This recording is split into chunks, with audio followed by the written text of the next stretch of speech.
Welcome to our channel Exam Crack Study Point. Read more, gain knowledge more, and crack your dream job. आज हम discuss करेंगे Indian constitution, Indian polity, DPSP और directive principle of state policy. तो चलिए आज का session शुरू करते हैं। वीडियो स्टार्ट करने से पहले मैं कुछ बात कह लेता हूँ आपसे। ये वीडियो आपके लिए बहुत ही ज़्यादा इंपॉर्टेंट होने वाला है और मेरे बाकी सभी वीडियो मैं अपलोड कर रखा हूँ। अब कुछ हिस्ट्री के वीडियो, कुछ करंट अफेयर्स के वीडियो, कुछ साइंस के वीडियो, रीजनिंग, मैथ, सारे के सारे सब्जेक्ट वाइज वीडियो मैं अपलोड कर रखा हूँ। जाइए मेरे प्लेलिस्ट पर और देखिए, सर्च कीजिए और देखिए और एंजॉय कीजिए। आशा करता हूँ ये वीडियो आपको बहुत अच्छा लगेगा। बिना स्किप किए ये वीडियो पूरे एंड तक देखिए, क्योंकि ये वीडियो आपके एग्जाम के पॉइंट ऑफ व्यू से बहुत ज़्यादा इंपॉर्टेंट होने वाला है। तो चलिए देखते हैं। देखिए, डीपीएसपी का पहला क्वेश्चन ये आता है कि डीपीएसपी का फुल फॉर्म क्या है। तो directive principle of state policy, ये आप जान चुके हैं पहले ही। और हम डीपीएसपी की बात करें तो डीपीएसपी पार्ट 4 से बिलोंग्स करता है। उसका पार्ट क्या है? पार्ट 4 है, ये आप ध्यान रखना। और आर्टिकल कौन सा है? 36 to 51। आर्टिकल 36 to 51 ये आप बहुत ज़्यादा ध्यान रखना, क्योंकि बहुत बार पूछा गया एसएससी और रेलवे का। तो ये फेवरेट ही क्वेश्चन है कि ये बताइए डीपीएसपी का आर्टिकल कौन सा है। तो आंसर क्या होगा? 36 to 51। और ये जो डीपीएसपी का जो आइडिया है, ये आयरलैंड से लिया गया है।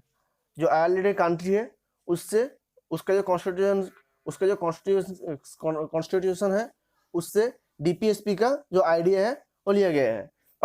और डीपीएसपी को क्या कहते हैं? Sister of fundamental rights. DPSP का जो बहन है, फंडामेंटल राइट्स को कहा जाता है। और हम फंडामेंटल राइट्स की बात कर दो, फंडामेंटल राइट्स, ये मैं गलत लिखा, 14 to 35 होगा। 14 to 35 आर्टिकल है। तो चलिए नेक्स्ट देखते हैं। और डीपीएसपी को क्या कहते हैं? Conscience of the constitution.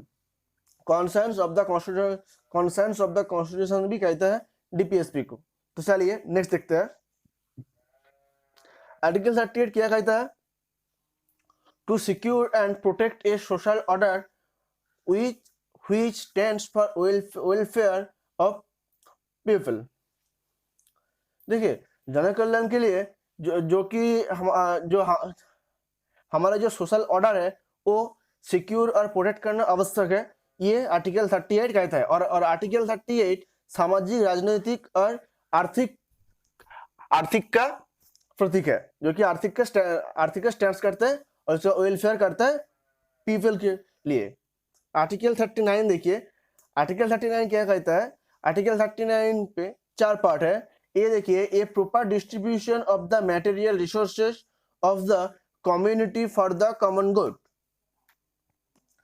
हमारा जो कम्युनिटी का जो रिसोर्स है, मेन जो मटेरियल सोर्स है कम्युनिटी का, उसका ठीक से डिस्ट्रीब्यूशन होना चाहिए। किसके लिए? कॉमन गुड्स के लिए। और b, prevention of concentration of wealth to concern detriment, ये हो गया बी। और हम बात करें सी पे क्या है? Equal pay for equal work for both men and women. जो पुरुष और महिला है, उसका जो इक्वल वर्क होगा तो उसको इक्वल पे भी देना पड़ेगा। और D, the protection of childhood and youth against exploitation और moral and material amendment. Okay, next article 40, to organise village panchayat as unit of self government. देखिए, ये जो आर्टिकल 40 सिंपली ये बताता है कि ये विलेज पंचायत से रिलेटेड है। और आर्टिकल 40 के बात है तो आर्टिकल 40 से रिलेटेड है 73rd अमेंडमेंट और 74 अमेंडमेंट, जो आर्टिकल 243 को ऐड करता है। किसके लिए? जो कि इसका 3 स्टेज बनाता है पंचायत के लिए। और मैं पंचायत के बारे में बाद में बताऊंगा पूरे डिटेल्स में, तो अभी इसलिए मैं ज्यादा डिस्कस नहीं किया है। नेक्स्ट देखते हैं। Article 41, to secure the right to work, education and public assistance in case of unemployment, old age, sickness etc। जो कि हमारे अनएम्प्लॉयमेंट पब्लिक है और ओल्ड एज पब्लिक है और सिकनेस पब्लिक है, उसका जो एडुकेशन है और वर्क है उसका सीधा हक है, और उसका जो हक है उसका सिक्योर करना चाहिए। ये कहता है आर्टिकल 41। आर्टिकल 42 क्या कहता है? To secure just and humanely condition of work and maternity relief. ये कहता है आर्टिकल 42। आर्टिकल 43 क्या कहता है? To secure work, a living wage, a decent standard of simple leisure and social and cultural opportunities for people and in particular to promote cottage industry. ये सब सारे के सारे सिंपल इंग्लिश पे, इसलिए मैं ज्यादा डिस्क्राइब नहीं कर रहा हूँ हिंदी पे, तो आप पढ़ते ही समझ में आ जाएगा आपको। Article 44, to secure a uniform civil code applicable to the entire country, जो कि हमारा जो एंटायर कंट्री, हमारे जो पूरे देश का जो यूनिफॉर्म सिविल कोड है उसको सिक्योर रखना पड़ेगा, अच्छे सिक्योर रहना पड़ेगा। ये आर्टिकल 44 बताता है। आर्टिकल 44 और भी बताता है same rules for all citizen, same rules for all citizen. देखिए अभी तो देखिए मुस्लिम के बारे में बताता हूँ पहले, फिर हिंदू के बारे में बताता हूँ। मुस्लिम का जो नियम है वो क्या है? मुस्लिम कई सारे मैरिज कर सकते, शादी कर सकते हैं, ठीक है, बट 1 2 3 तक शादी कर सकते हैं। बट हिंदू के लिए आप एक को छोड़कर और एक से शादी करेंगे तो आपको पहले को डिवोर्स देना पड़ेगा। ये है हिंदू का रूल्स। और हम बात करते हैं आर्टिकल 45 का। आर्टिकल 45 क्या कहते हैं?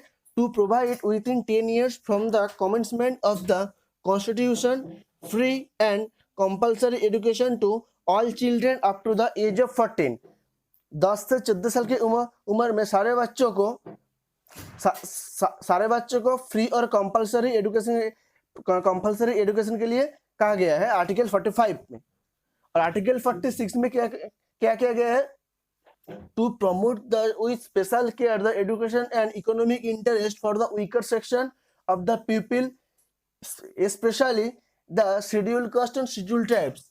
ये किया गया है स्पेशल केयर लिया जाएगा, और एजुकेशन और इकोनॉमिक के दिख से भी स्पेशल केयर लिया जाएगा। किसको? वो जो हमारा जो वीकर सेक्शन पीपल है, हमारे जो समाज पे वीकर सेक्शन पीपल है, और स्पेशली इसको शेड्यूल कास्ट और शेड्यूल ट्राइब के लिए। आर्टिकल 47 क्या कहता है? To secure the improvement of public health and the prohibition of intoxicating drinks and drugs. जो हमारा जो पब्लिक का जो हेल्थ है, जनस्वास्थ्य का जो वर्ड है, उसका टोटली इम्प्रूवमेंट करना चाहिए। और मद्यपान और ड्रग्स देना ये टोटली प्रोहिबिशन है, ये आर्टिकल 47 कहता है। Article 48, to organise cultural and animal husbandry on scientific lines and preserve and improve the breeds and prohibit the slaughter of cows, calves and other milch and draft cattle। सीधा article 48 ये कहता है, article 48 ये कहता है कि agriculture और पशुपालन का जो दिख है उसको स्ट्रॉन्ग करना पड़ेगा, स्ट्रॉन्ग करना पड़ेगा। Article 49, to protect all monuments of historic interest at national importance. हमारा जो मोन्यूमेंट्स है, ऐतिहासिक जो मोन्यूमेंट्स है और जो हमारे जो नेशनल इम्पोर्टेंस है उसको फुल्ली प्रोटेक्ट देना पड़ेगा। ये आर्टिकल 49 बताता है। Article 50, to bring about the separation of the judiciary from the executive, ये कहता है आर्टिकल 50। और आर्टिकल 50 देखिए, आर्टिकल 50 जो है जुडिशियरी फ्रॉम द एग्जीक्यूटिव, ये जो विन करता है, ये जो आर्टिकल 50।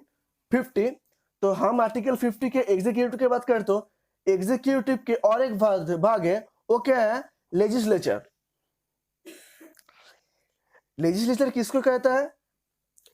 और मैं कहता हूं कि लेजिस्लेचर के काम क्या है? जो कि मेक रूल्स, आइन बनाना है। और आपका है तो एमएलए एमपी सारे के सारे लेजिस्लेटिव के अंदर ही पड़ता है।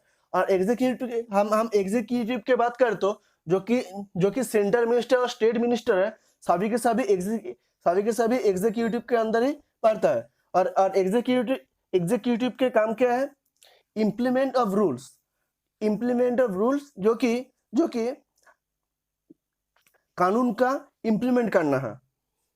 और जुडिशरी सिस्टम को ये दोनों सिस्टम से टोटली भिन्न करके रखा गया है। किस लिए? इन दोनों के प्रेशर से कई इलीगल काम ना कर दे जुडिशरी सिस्टम पे। आर्टिकल 51 क्या कहता है? टू एंड एवर सिक्योर, ये देखिए, the promotion of international peace and security, ये कहता है कि इंटरनेशनल जो हमारा जो अंतर्जातिक शांति और रक्षा व्यवस्था है उसका टोटली प्रमोशन करना चाहिए। और B, the maintenance of just and honourable relation between nation. और C, the settlement of international disputes by arbitration, ये कहता है आर्टिकल 51। नेक्स्ट देखिए, directive principle added after 42nd amendment 1976। ये क्वेश्चन आता है कि आप बताइए 42nd अमेंडमेंट कौन सा ईयर में हुआ? तो क्वेश्चन आंसर क्या होगा? 1976। देखिए क्या क्या हुआ 42nd अमेंडमेंट के बाद में। आर्टिकल 39A ऐड हुआ है। आर्टिकल 39A में क्या गया है? The legal system promotes justice on the basis of equal opportunity and will in particular free legal aid by suitable legislation, ये कहा गया है आर्टिकल 39A। और आर्टिकल 39F ऐड हुआ है जिसको क्या गया है? The children are given opportunities and facilities to develop in a healthy manner and in condition of freedom and dignity, and that childhood and youth and protected against exploitation and against moral and material amendment, ये कहा गया है article 39F में। और article 43A में क्या किया गया है? to secure the participation of worker in the management of undertaking engaged in any industry, ये कहा गया है आर्टिकल 43A। आर्टिकल 48 में क्या किया गया है? To protect the environment and to safeguard the forest and wild life of the country. Article 48 में एनवायरनमेंट कंजर्वेशन के लिए बोला गया है। ये सिंपल सा बात है। देखिए next, directive principle added after 44th amendment 1978, जो कि हमारा 44th अमेंडमेंट 1978 है। उसके बाद में क्या क्या हुआ? पहला है आर्टिकल 38(1) ऐड किए गए हैं। इसमें क्या किया गया है? The state shall in particular strive to minimise the inequalities in income and endeavor to eliminate inequalities in status, facilities and opportunities not only amongst individuals but also amongst group of people residing in different areas or engaged in different vacation। एक आ गया article 38(1) में। और directive principal mention in other parts, जो हमारा जो DPSP है उसका other parts में क्या मेंशन किया गया है? आर्टिकल 350A को ऐड किया गया है, जिसमें क्या गया है? It is the duty of the officer of concern states to provide primary education in mother tongue to the people of minorities, particularly to the people of minorities, particularly to the children of minority class. जो minority class का जो children है उसका जो primary education होगा कौन सा language में होगा? मदर टंग में, उसके मातृभाषा में होगा, जो कि ऑफिसर को पावर दिया गया है। ये आर्टिकल 351 में हुआ क्या? It will be the deputy of the union और to spread Hindi language among the people of the schedule caste and schedule tribes in and as union और स्टेट सर्विस। हमारा जो यूनियन और स्टेट सर्विस है उसमें जो शेड्यूल कास्ट और schedule tribe है उसमें, और पूरे हमारा जो हाल स्टेट है उसमें हिंदी का जो लैंग्वेज है वो स्प्रेड करने के लिए बोला गया आर्टिकल 351 में। और क्या इसमें इंपॉर्टेंट डीपीएसपी का जो आइडिया है, ये जो कॉन्स्टिट्यूशन का जो आइडिया है ये एम.एन. रॉय के द्वारा दिया गया है। और एम.एन. रॉय को क्या कहा जाता है? ये pioneer of communist movement in India भी कहा जाता है। एम एन रॉय को। अब देखिए, the present constitution was framed bye constitution assembly of India set up under cabinet mission plan of May 16, 1946। ये जो हमारा जो अभी जो कॉन्स्टिट्यूशन है, अभी का जो कॉन्स्टिट्यूशन है, ये तैयार किया गया है किसके अंदर में? May 16, 1946 का जो कैबिनेट मिशन आया था, कैबिनेट मिशन प्लान आया था, इसके अंदर में किया गया है। Thank you. ये हमारा लास्ट है। चलिए ये वीडियो आपको अच्छा लगा तो लाइक कर दीजिए, आपके दोस्तों के साथ ज़्यादा से ज़्यादा शेयर कीजिए, और ये वीडियो आपको हेल्पफुल लगे, अच्छे लगे तो ज़्यादा से ज़्यादा लाइक कीजिए, कमेंट कीजिए, और मेरा वीडियो के पाल पे अपडेट के लिए सब्सक्राइब कीजिए, और पास में रहे तो जो बेल बटन उसको क्लिक करके ऑल पे क्लिक कीजिए, क्योंकि इसमें मेरा हर वीडियो का अपडेट आपको मिलता रहेगा। Okay, bye bye friends, take care, stay home, safe your lifes. मिलते हैं नेक्स्ट वीडियो में।